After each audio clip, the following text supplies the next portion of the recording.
So here we have the Nissan Qashqai Ascenta on a 16 plate. I'm going to start off by showing you around the outside of the car, and then we'll hop in and run through some controls on the inside. From the outside you can see it's a 5-door car with alloy wheels. Let's start off inside the boot and then work our way around the rest of the car from there.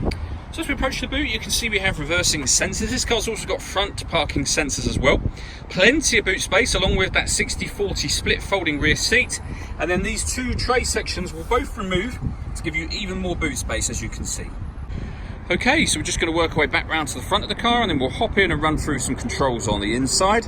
And now that we've done a full circle of it, you can see it's in excellent condition the whole way round. Just briefly before we climb in, I think it's well worth seeing the interior from this exterior point of view. There's plenty to run through on the dashboard, so let's hop in and we'll do that right now. Okay, now that we're inside the car, we're going to start with the dials. On the left-hand side, we have the rev counter, and on the right-hand side, the speedometer and fuel gauge.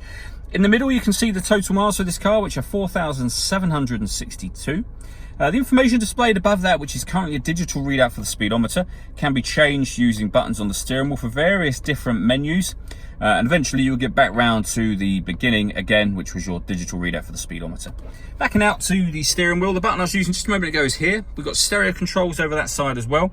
And then on the right hand side, both cruise control and speed limiter, as well as the ability to answer and end phone calls. That is, of course, once you paired up your phone, and that is done on the stereo over in the center. Hit the phone button and then use this to blow to your Bluetooth and settings or pair device.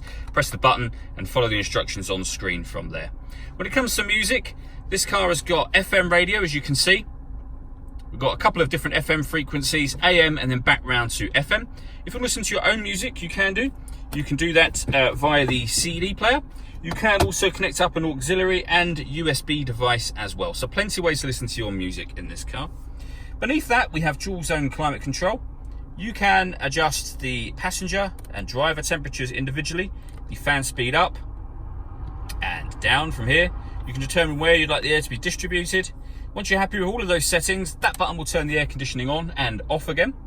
Or you can hit auto, and the car will now maintain the temperature you've asked for by taking full control of the fan speed and the direction of the air. To override it, simply readjust the fans and put it back on whatever setting you previously had it on, or whatever setting you want it on.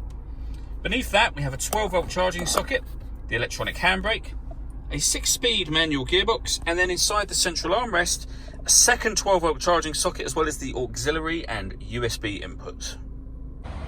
All that leaves me to say is thank you for taking the time to watch this video. If you'd like to come and see the car in person and have a test drive, please feel free to call any of our MJA sites.